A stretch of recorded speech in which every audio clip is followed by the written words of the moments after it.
No capítulo 11 de Mateus, Jesus diz: Venham a mim todos vocês que estão cansados e sobrecarregados, e eu os aliviarei.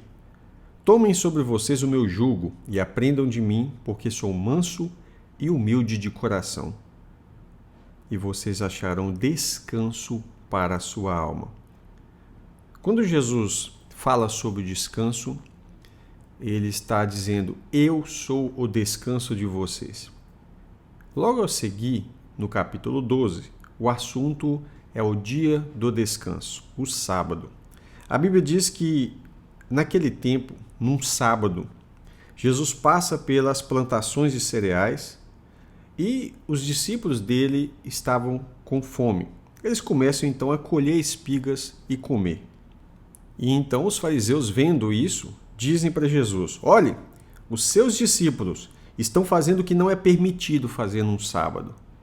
Ora, na verdade, os discípulos de Jesus não estavam quebrando o mandamento de Deus.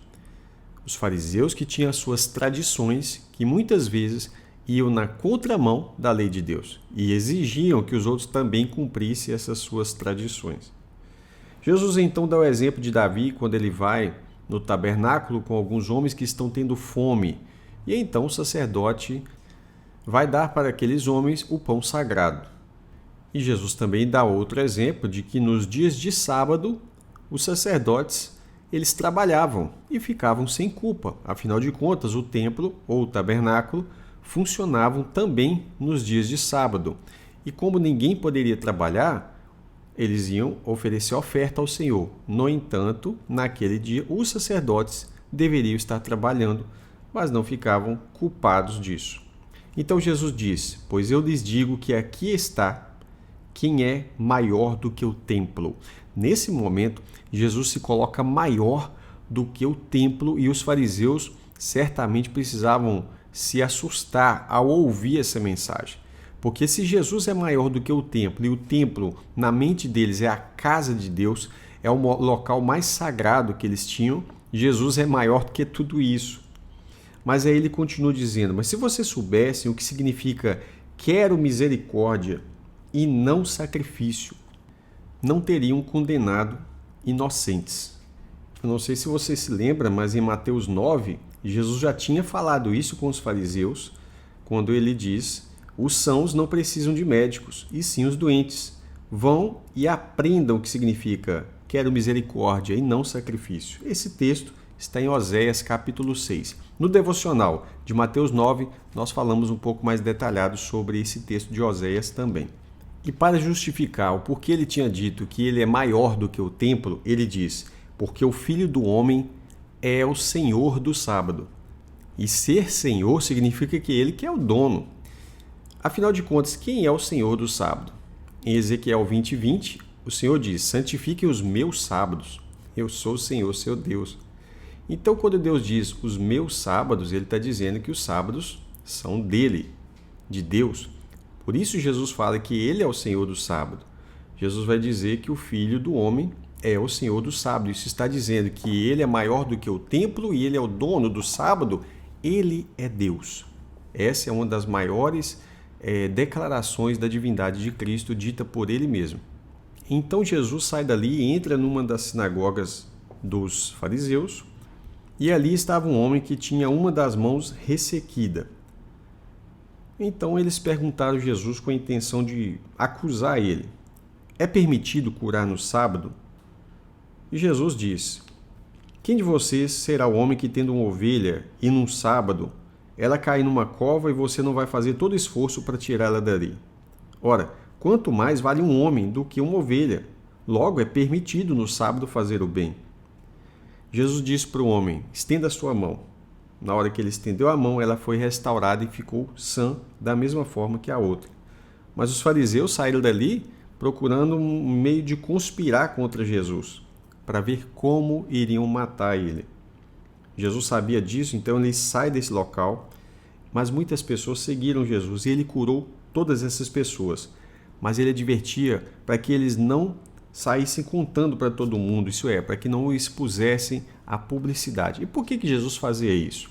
Para nos ensinar que quando nós somos usados por Deus para fazer alguma coisa, nós não devemos buscar a glória para nós mesmos. Além do mais, ele estava cumprindo a profecia de Isaías, que está em Isaías 42, do verso 1 ao 4, que diz: Eis aqui o meu servo que escolhi, meu amado, a quem a minha alma se agrada. Farei repousar sobre ele o meu espírito, e ele anunciará o juízo aos gentios. Não entrará em discussões, nem gritará, nem fará ouvir nas praças a sua voz. Não esmagará a cana quebrada, nem apagará o pavio que fumega, até que faça vencedor o juízo, e no seu nome os gentios colocarão a sua esperança. Esse é o trecho de Isaías que Jesus estava cumprindo aqui quando ele faz todo esse procedimento de curar todas essas pessoas. Então trouxeram a Jesus um demoniado que era cego e mudo. Jesus curou ele, o homem passou a falar e a ver. A multidão se admirou e começou a dizer: não seria esse aí, por acaso, o filho de Davi? Se referindo ao Messias, né? Mas os fariseus ouviam isso e começaram a acusar Jesus, exatamente como eles tinham feito no capítulo 9 de Mateus. Eles diziam que ele expulsava os demônios pelo maioral, pelo poder de Beelzebu, o maioral dos demônios. Jesus então começa a falar com eles e advertir sobre a blasfêmia que eles estão cometendo. Então Jesus diz: quem não é por mim é contra mim, e quem comigo não ajunta, espalha. E agora ele vai falar que todo pecado e blasfêmia será perdoado aos homens, mas a pessoa que blasfemar contra o Espírito Santo não vai ter perdão nunca, de forma alguma. Logo a seguir, Jesus fala: considerem, uma árvore boa dá fruto bom, mas uma árvore ruim dá um fruto ruim. A árvore é conhecida pelo seu fruto. Raça de víboras! Como podem vocês, que são maus, dizer coisas boas? Porque a boca fala do que o coração está cheio. Um homem bom, do seu bom tesouro, isso é, do bom tesouro do seu coração, tira coisas boas, e um homem mau tira coisas más do seu tesouro. Mas eu digo que no dia do juízo os homens vão dar conta de toda a palavra inútil que eles têm falado. Pois pelas suas palavras vocês serão absolvidos, e pelas suas palavras vocês serão condenados. Nesse momento, entre os escribas e fariseus, levantou um homem e disse: Mestre, queremos ver algum sinal feito pelo Senhor. Então Jesus diz: uma geração má, perversa e adúltera pede um sinal, mas não terá nenhum sinal a não ser o do profeta Jonas. O sinal do profeta Jonas consiste nos 3 dias e 3 noites que ele esteve ali no ventre do grande peixe e, de um certo modo, figurado ou não, ele ressuscitou. E aí é o sinal da ressurreição que está sendo dito por Jesus. Ou seja, vocês não vão receber um sinal aqui para vocês entenderem que eu sou Messias. Vocês vão receber um sinal quando eu ressuscitar, e vocês saberão então que vocês estão contradizendo o Filho de Deus. E logo a seguir, Jesus diz que ele é maior do que Salomão. E ele acabou de falar que ele é maior do que o templo, acabou de dizer que ele é o Senhor do sábado e que ele é maior do que Salomão. Ou seja, para quem sabe ler, um pingo é ponto, não é verdade? Então Jesus explica o que acontece na vida de uma pessoa quando um demônio é expulso da vida dela. Então ele diz: quando o espírito imundo sai de uma pessoa, ele anda por lugares áridos, procurando repouso, mas não encontra. Por isso ele diz: eu voltarei para a minha casa. Olha como que o espírito é possessivo, né? Ele diz que o corpo da pessoa é minha casa, de onde eu saí. E voltando ele, encontra vazia, varrida e arrumada. Então ele vai e leva com ele outros 7 espíritos piores do que ele. E entrando, habitam ali. Se você fizer a conta, agora são 8. É aquele que tinha saído, mais 7, pior do que ele. E o último estado dessa pessoa se tornou pior do que o primeiro. Então ele diz: assim também acontecerá a esta geração perversa. Ou seja, o estado deles vai ser ainda pior. Enquanto Jesus ainda estava falando, a mãe dele, Maria, e os seus irmãos estavam do lado de fora procurando falar com ele. Alguém disse: a sua mãe e os seus irmãos estão lá fora e querem falar com o Senhor. Entenda a cena. Estava lá dentro Jesus e os seus discípulos. Lá fora estava a mãe de Jesus e os irmãos de Jesus. Então ele vira para a pessoa que trouxe o aviso e diz: quem é a minha mãe e quem são os meus irmãos? E estendendo a mão para os discípulos que estavam ali com ele, ele disse: eis aqui a minha mãe e os meus irmãos. Portanto, a conclusão que ele chega é: aquele que fizer a vontade do meu Pai Celeste, esse é meu irmão, minha irmã e minha mãe.